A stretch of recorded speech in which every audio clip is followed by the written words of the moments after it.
बिस्मिल्लाहिर्रहमानिर्रहीम।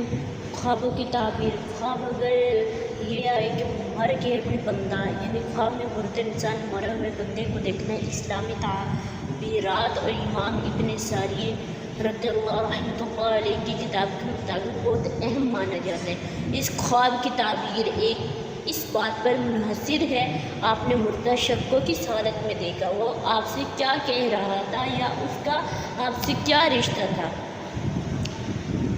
मुर्दे को खुश या हंसते हुए देखना। अगर आपने किसी फौतशुदा शख्स को अच्छे साफ़ सुथरे कपड़ों में और खुश देखा है तो ये इस बात की अलामत है कि आखिरत में अच्छी हालत में और सुकून में है। ये ख्वाब देखने वाले के लिए भी खैर और बरकत की दलील है। मुर्दे को गमगीन, बीमार या परेशान देखना। अगर मुर्दा शख्स रो रहा है, बीमार है या गंदे कपड़ों में है तो इस बात का इशारा है कि वो आपकी दुआओं, इस्तग़फ़ार और सदका खैरात की ज़रूरत है। मुर्दे को दोबारा मरते हुए देखना।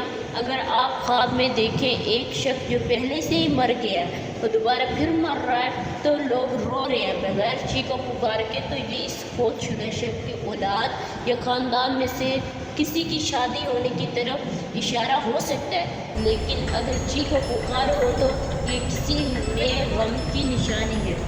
मुर्दे के साथ बातचीत करना या कुछ ले लेना, तो मुर्दे से कुछ लेकर जाना। अगर मुर्दा शख्स आपसे आपको कोई सामान, कपड़े या कोई कीमती चीज़ ले जाए तो ये माली नुकसान, बीमारी और किसी परेशानी की अलामत है। मुर्दे से बातें करना। अगर आप ख्वाब में मुर्दे से आम और अच्छी गुफ्तगू करते हैं तो ताबीर के मुताबिक आपकी उम्र लंबी होगी। याद रखें, इस्लामी रसूलों के मुताबिक मुर्दा झूठ नहीं बोलता, इसलिए अगर उसने ख्वाब में कोई सच्ची नसीहत या बात कही है तो उसको गौर करना चाहिए। मुर्दे के साथ जाना। अगर मुर्दा शख्स आपको अपने साथ किसी नामालूम जगह लेकर जाता है या उसके पीछे चल पड़ते हैं तो ये ख्वाब देखने वाले की बीमारी या मौत के करीब होने की तनबीह हो सकता है। ऐसे ख्वाब के बाद तौबा और सदका जो है वो देना चाहिए।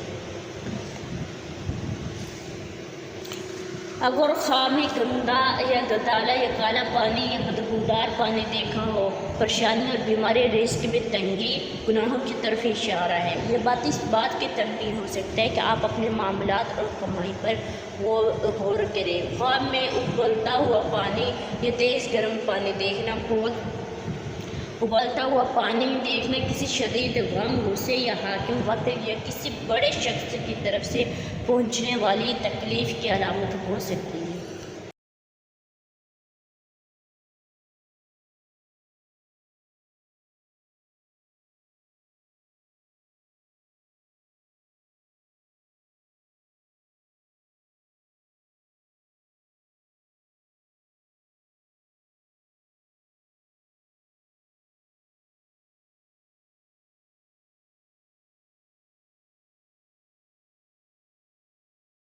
और वही तो है जिसने तुम्हारे कान और आंखें और दिल बनाए, लेकिन तुम कम ही शुक्र करते हो।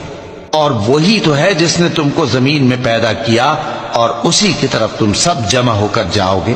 और वही है जो जिंदगी बख्शता और मौत देता है, और रात और दिन का बदलते रहना उसी का तसर्रुफ है।